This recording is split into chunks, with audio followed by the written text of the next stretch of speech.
Presented by RLA Recording Studio.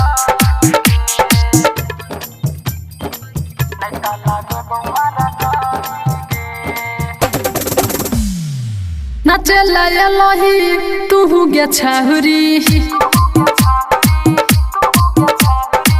नाचेला लही तू गे छाहुरी चलतो ने नखरा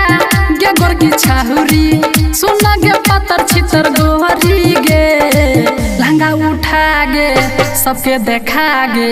नहीं तो लगे बौमारा करी गे लहंगा उठा गे सबके देखा गे नहीं तो लगे बौमारा करी गे लहंगा उठा गे सबके देखा गे नहीं तो लगे बौमारा करी गे नचला लही तू गे छहुरी चलतो ने नखरा गे गोर की छाहुरी सुना गे पत्थर छितर गोहरी गे लहंगा उठा गे सबके देखा गे नहीं तो लगे बौमारा करी गे लहंगा उठा गे सबके देखा गे नहीं तो लगे बौमारा करी गे लहंगा उठा गे सबके देखा गे नहीं तो लगे बौमारा करी गे DJ Sumit Satish Rainje Sumit Satish Rainje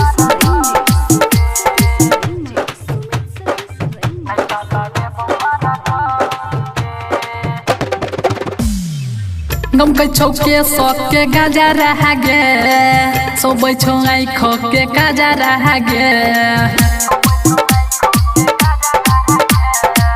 गम के छौके सके गाजा रह गे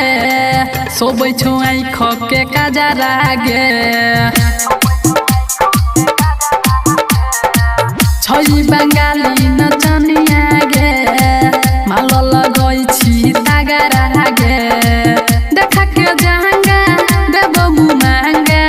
देखा के जहांगा देबो मुमांगा सुनो गे छावरी लबरी गे जोबन हिला गे मन बहला गे नहीं तो लगे बौमारा करी गे लहंगा उठा गे सबके देखा गे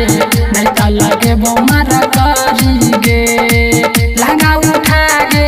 सबके देखा गे नहीं तो लगे बौमारा करी गे